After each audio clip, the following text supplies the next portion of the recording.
Hello' sir বাইদেউসকল, আপোনালোকৰ কাৰণে চিটেডৰ অসমীয়া লেংগুৱেজ 1ৰ আজি তৃতীয়টো টপিক লৈ আগবাঢ়িছোঁ। তো আজিৰ টপিকটো হৈছে ভাষা শিকাৰ পদ্ধতি। ভাষা শিকাৰ পদ্ধতিটো কি?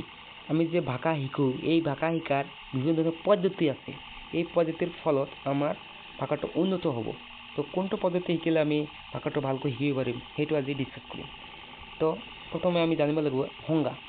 ভাষা শিকাৰ পদ্ধতিটো হৈছে এনে এক সুসংগঠিত পন্থা কৌশলসমূহ যাৰ জৰিয়তে শিক্ষাৰ্থীৰ ভাষাৰ চাৰিটা দক্ষতা যেনেকুৱা শ্ৰৱণ, কথন, পঠন আৰু লিখন আৰু ব্যাকৰণ শব্দ ভাণ্ডাৰ সহ সমন্বয়ভাৱে আয়ত্ত কৰে।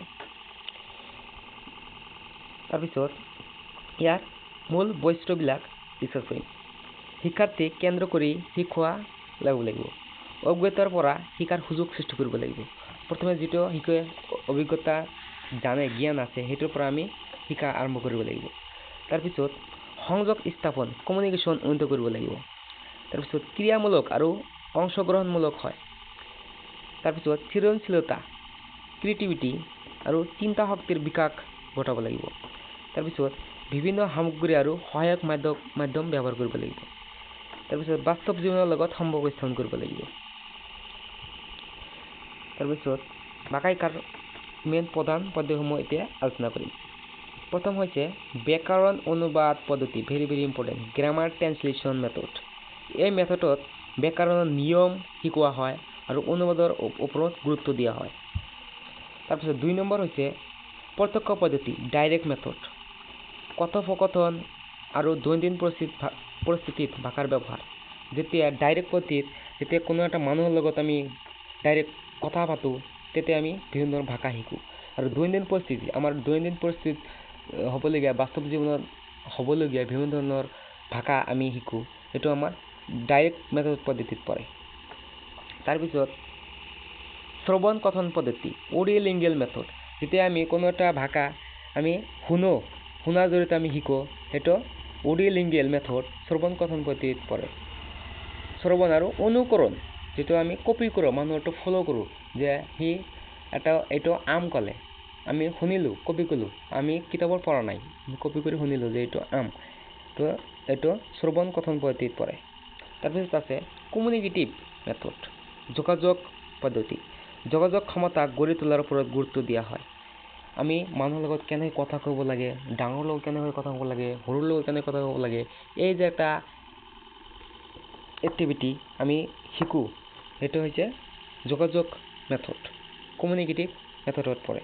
তাৰপিছত আছে পাঠভিত্তিক, কণ্টেণ্ট বেছড মেথড। আমি এই ভাষা, বিভিন্ন ধৰণৰ ভাষা আমি পাঠভিত্তিক শিকোঁ। যেনেকুৱা আমাৰ ইংলিছ গ্ৰামাৰত বিভিন্ন ধৰণৰ ৰুলছ ৰেগুলেশ্যন থাকে। আমাৰ অসমীয়াত বা অসমীয়া ধৰা বা ইংলিছি ধৰা, তাত বিভিন্ন ধৰণৰ পদ্য, গদ্য, বিভিন্ন ধৰণৰ আপোনাৰ থাকে, পদ্য থাকে, গল্প থাকে, সেইবিলাকৰ পৰা আমি বিভিন্ন ধৰণৰ ভাষা আমি শিকিব পাৰোঁ। এইটো হৈছে পাঠভিত্তিক। আৰু লাষ্টটো হৈছে প্ৰযুক্তি সহায়ক পদ্ধতি, ICT বেছ টেকন'লজি। ছাপ'জ আমি বিভিন্ন ধৰণৰ টেকন'লজিত সহায় শিকোঁ।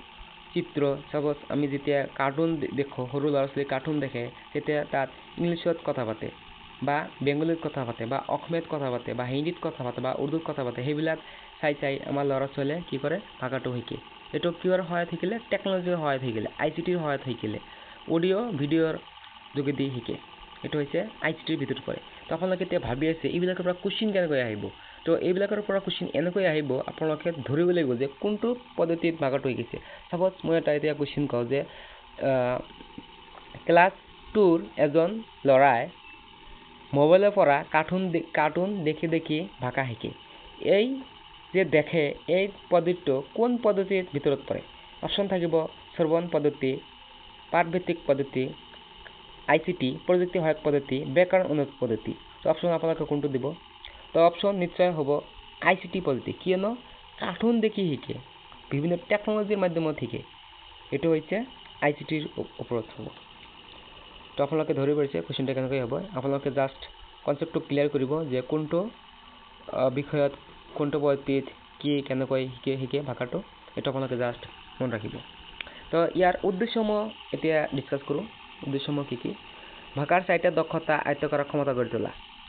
লিসেনিং, স্পিকিং, ৰিডিং আৰু ৰাইটিং। LSRW। আপোনালোকে এই 4টা দক্ষতা আপোনালোকে ভালকৈ বুজিছে নাই এইটো বা শিকিছে নাই এইটো আপোনালোকে ফলো কৰিব। তাৰপিছত আছে শুদ্ধ আৰু প্ৰভাৱশালী যোগাযোগ স্থাপন ক্ষমতা বিকাশ। এটা ভাষা শুদ্ধকৈ ক'ব পৰা নাই আৰু ভালকৈ যোগাযোগ কৰিব পৰা নাই এইটো আপোনালোকে ফলো কৰিব। এইটো হৈছে আমাৰ উদ্দেশ্য। তাৰপিছত পঠন অভ্যাস আৰু বোধগম্যতা বৃদ্ধি কৰা। আমি ভাষা শিকাৰ এটাই আমাৰ উদ্দেশ্য পঠন অভ্যাস গঢ়ি তোলা আৰু বোধগম্য বৃদ্ধি কৰা। মানে আমি কোনো এটা কবিতা পঢ়িলোঁ, কোনো এটা গল্প পঢ়িলোঁ, সেইটো আমি ভালকৈ বুজি পাইছোঁ নাই, ভালকৈ আমি ইয়াৰ কনচেপ্টটো আমাৰ ধাৰণাটো আমাৰ মূৰত আহিছে নাই, সেইটো হৈছে আমাৰ মেইন উদ্দেশ্য। তাৰপিছত লিখন দক্ষতা আৰু সৃজনশীলতা বিকাশ কৰা। এই ভাষা শিকাৰ সহায়ত আমি লিখনটো আমি দক্ষতাটো আগবঢ়াই ল'ব পাৰোঁ আৰু সৃজনশীলতা বিকাশ কৰা, ক্ৰিয়েটিভিটি, বিভিন্ন ধৰণৰ বস্তু কাম কৰা আগ্ৰহ আৰু বিভিন্ন ধৰণৰ এবষ্ট্ৰেক্ট থিংকিংবোৰ আমি এই ভাষাৰ মাধ্যমে আমি কৰিব পাৰোঁ। তাৰপিছত আছে ব্যাকৰণ আৰু শব্দ ভাণ্ডাৰ সমৃদ্ধ কৰা। এই ভাষাৰ মাধ্যমেৰে আমি কি কৰোঁ, ব্যাকৰণবিলাক আমি ভালকৈ শিকিব পাৰোঁ আৰু শব্দ ভাণ্ডাৰ ক'ত কোনটো শব্দ ভাণ্ডাৰ ইউজ কৰিব লাগে সেইটো আমি ভালকৈ জানিব পাৰোঁ। এইটো হৈছে আমাৰ উদ্দেশ্য।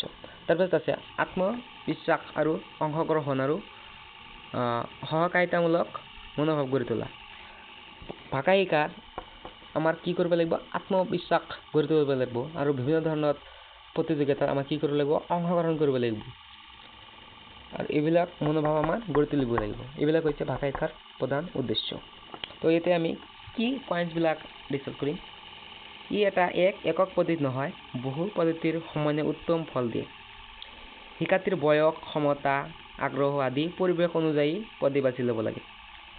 পদ্ধতিত লচিলতা, ফ্লেক্সিবিলিটি আৰু ভেৰাইটি থাকিব লাগে। তাৰপিছত শিক্ষকে পদ্ধতিত পৰিৱৰ্তন আৰু নবীনতা আনি থাকিব লাগে। পুৰণা বস্তুটো অকল শিকালেই নহ'ব, নতুন বস্তু আনিব লাগিব, ভেৰাইটি ধৰণৰ বস্তু আনিব লাগিব, বিভিন্ন পদ্ধতি অৱলম্বন কৰিব যাতে ভাষাটো শিকে। শিকাৰ ফলত আনন্দ পাব লাগিব আৰু উপলব্ধি বৃদ্ধি পাব লাগে। যে ভাষাটো শিকিলে আনন্দ পাব লাগিব আৰু উপলব্ধি কৰিব লাগিব যে কি শিকিলে আজি। তো ইয়াৰ ইম্পৰ্টেঞ্চবিলাক কি এতিয়া ডিছকাছ কৰিম। ইম্পৰ্টেঞ্চ: শিকাৰ প্ৰক্ৰিয়া সহজ আৰু ফলপ্ৰসূ আৰু স্থায়ী হয়।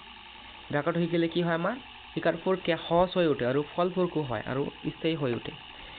শিক্ষাৰ্থীৰ সামগ্ৰিক বিকাশ ঘটে। হলিষ্টিক যিটো ডেভেলপমেণ্ট এইটো শিক্ষাৰ্থীক ডেভেলপ হয়। তাৰপিছত ভাষা ব্যৱহাৰিক প্ৰেক্টিকেল ইউজ গঢ়ি উঠে। আমি যে ইংলিছ লেংগুৱেজ শিকোঁ, এই ইংলিছ লেংগুৱেজ শিকাৰ আমাৰ কি লাভ, এই ইংলিছ লেংগুৱেজ শিকাৰ পিছত আমি ক'ত ইউজ কৰিব লাগিব, ক'ত ব্যৱহাৰ কৰিব লাগিব, এইটো আমাৰ সুবিধা হয়।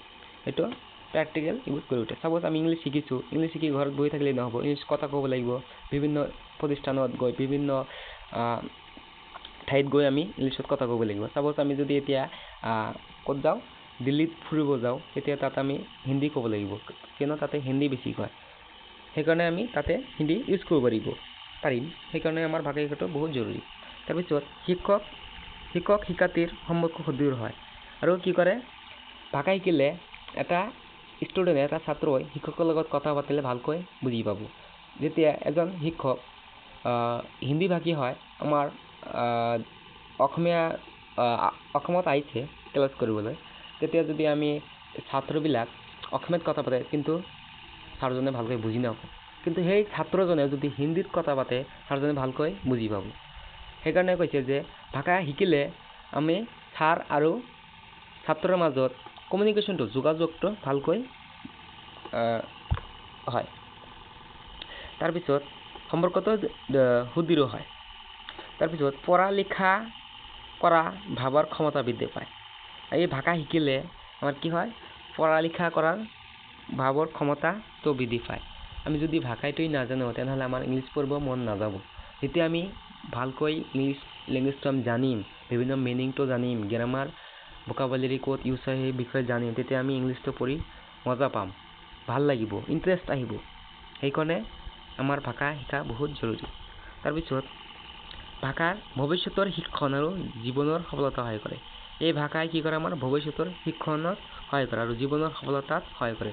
আমাৰ জীৱনত বিভিন্ন ধৰণৰ ক্ৰাইচিছ পৰিবলগীয়া হয়, এই ভাষাৰ জৰিয়তে আমি বিভিন্ন ধৰণৰ ঠাইত বিভিন্ন ধৰণৰ অসুবিধা বিভিন্ন ধৰণৰ চিটুৱেশ্যন আমি ফেচ কৰিবলগীয়া নহ'ব কিয়নো তাত আমি বিভিন্ন ধৰণৰ পৰিস্থিতি আমি এই ভাষাৰ যোগেদি আমি সফল হৈ আহিব পাৰিম সাপোজ মই যদি এনেকুৱা এটা জাগাত গ'লো এনেকুৱা এটা ঠাইত গ'লো সাপোজ আমেৰিকাত গ'লো আমেৰিকাত তাতে ইংলিছ ভাষা কয় মই যদি ইংলিছ লেংগুৱেজটো নাজানো তেনেহ'লে তাত গৈ মই সমস্যাত পৰি যাম এটা প্ৰব্লেম সৃষ্টি হ'ব মোৰ যেতিয়া মই ভাষাটো জানিম ইংলিছ এতিয়া তাত গৈ মোৰ কোনো সমস্যা নহ'ব সেইকাৰণে কৈছে জীৱনৰ সফলতাত সহায় কৰে তাতে মোৰ জীৱনৰ এটা ক্ষেত্ৰত বা প্ৰব্লেমত আমাৰ সহায় হৈ গ'ল ভাষাটো জনাৰ কাৰণে সেইকাৰণে ভাষা শিকাটো বহুত জৰুৰী তো আজিৰ ভিডিঅ' এইখিনি আছিলে নেক্সট ভিডিঅ'ত আপোনালোকৰ লগত ডিছকাছ কৰিম থেংক ইউ বাই বাই